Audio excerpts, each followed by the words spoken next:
Реално да учествува во политички процеси и устоличување на тогашната власт на Зоран Заев.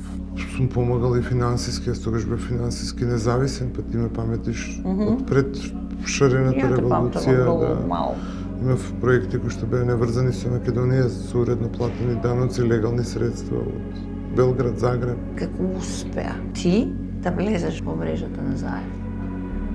Сам се упецав.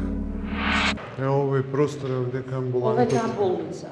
Да, таа е затворската амбуланта, каде што се лекуваат.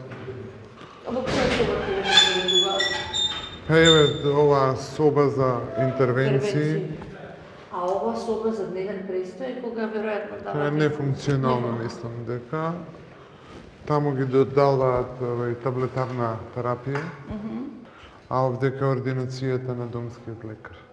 Да, ете, гледате како тоа све изгледа, за жал. Па, најголема заслуга е на шарената револуција што Зоран Заев дојде на власт. За шарената револуција, за да профункционира, се измислува непостоечки проекти, кои што беа финансирани од странски донатори. Јас дури разговарав со тогашниот премиер Зоран Заев и тој мислам дека ми ја нагубести цела ситуација. Се што ќе се случи. Побарав помош од него, бидејќи чувствував дека ме познава мене, дека го познава Бојан, дека знае дека сме честно семејство. Тој ми рече дека веќе имало снимки, дека тој не може да помогне. Што можам јас не можам ништо да помогнам. Тој правил вака, тој правил така, се не сеќам на неговите зборови лажовни, така да. Се ми беше јасно. Ако ќе се соберат овдека затвореници, луѓе што имаат мак, напред за преглед. За преглед е овдека е забране две засуденици, овдека е канцеларијата, овдека е аптеката. Да, метадонска терапија. Да. Сите средства оде за реализација, организација на таа шарена револуција. Верувам јас дека имало луѓе кои што само од идеологија били учесници на таа шарена револуција, но позади таа шарена револуција се криеше една цела политичка агенда која што на крајот резултираше со погубни политики за цела држава. Па за нив и беше добро и гледам дека се уште е добро, бидејќи никој не е процесуиран, нити па е дојден овдека каде што сме сега ние. Ниту еден. Со кој што ти имаше реална комуникација? Да, јас имам поднесено над 70 кривични пријави. За жал, јас сум еден од творците на таа проклета шарена револуција. Јас добро го познавам Бојан. Бојан се трудеше да изгледа за да не ме натежи мене, но знаев дека не е добро.